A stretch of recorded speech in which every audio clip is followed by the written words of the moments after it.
Hey guys, Stewart0494 back with a tool overview or tool review.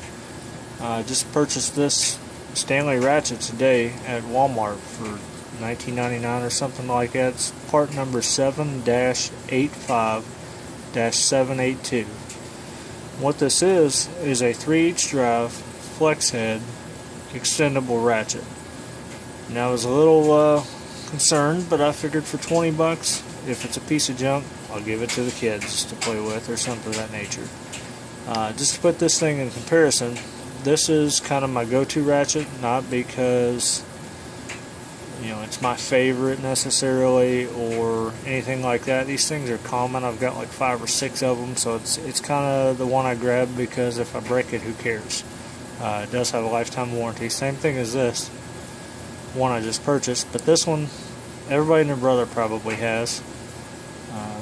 This Craftsman 44808 36-2 3/8 drive ratchet. It's about 7 inches long, and it comes in most toolkits. Now it's a nice ratchet, good beginner ratchet. A little clunky, takes about 10 degrees of arc swing to use it. So unless you have a fastener that you got room to move that ratchet, it's pretty much useless. Or if you get a fastener that's tight, say a spark plug in a 5/4 Triton like what I was messing with the other day, it just doesn't give you enough leverage.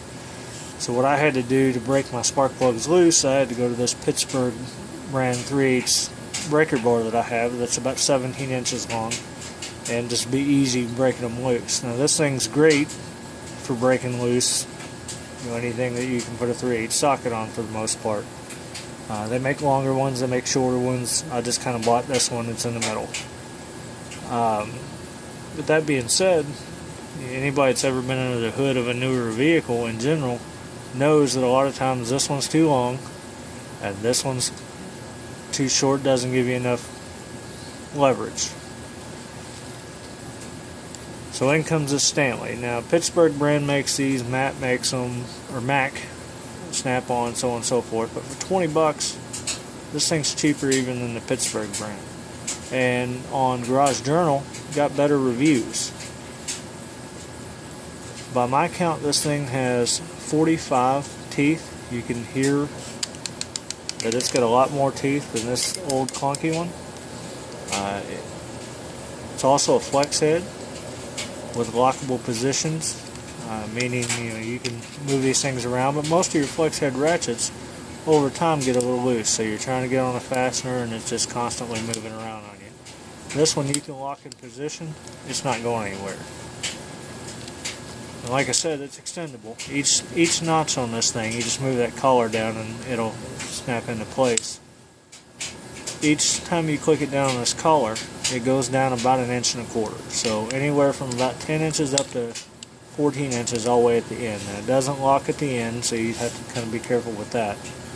But for a $20 ratchet, I think this thing is well worth the money. And like I said, after I got home and started doing a little research on it, it got very good reviews. Garage Journal, when they did their review, they reviewed 8 or 10 different ratchets, including some Craftsman and things like that. And this one was the top of their list. This was #1 best bang for the buck. And they said it holds up good, which I'll see over time. But for a $20 ratchet, I don't think you can beat it.